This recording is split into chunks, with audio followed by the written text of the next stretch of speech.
আমার মন্তব্য হচ্ছে ইলিশ পান্তাটা আসলে মূল না। মূল হচ্ছে আমরা কতটা বাঙালিয়ানা নিজেদের মধ্যে আনতে পারলাম। আর বৈশাখটা তো পুরাই আমার সংস্কৃতিটা হচ্ছে, মানে আমি কতটা বাঙালি সেটা প্রকাশের জায়গা।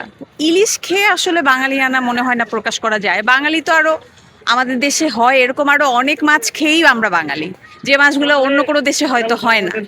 তো ইলিশটা হয়তো স্পেশাল কারণ এটা বাংলাদেশের একটা মানে ঐতিহ্য, এটা অন্য কোনো দেশে হয় না দেখে হয়তো বা আমরা ইলিশটাকে উদযাপনের জন্য স্পেশালিটি ভাবে ইউজ করি।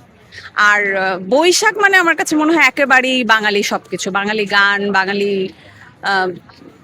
ড্রেস বলেন, বাঙালি গান কবিতা, আমাদের যত সাংস্কৃতিক বিষয়গুলো আছে আর কি, নাচ, এইগুলোই আর কি, আবৃত্তি, এই সব সবকিছু। কিন্তু ইলিশ পান্তা আমার কাছে একেবারেই এসেনশিয়াল মনে হয় না। আসলে ইলিশ মাছটা আগের মতো পাচ্ছি না, রেয়ার হয়ে গেছে। এটারও আমরা যদি একটু টেক কেয়ার করি হয়তো এটাও আবার আগের মতো আমরা অ্যাভেলেবেল হবে আর কি।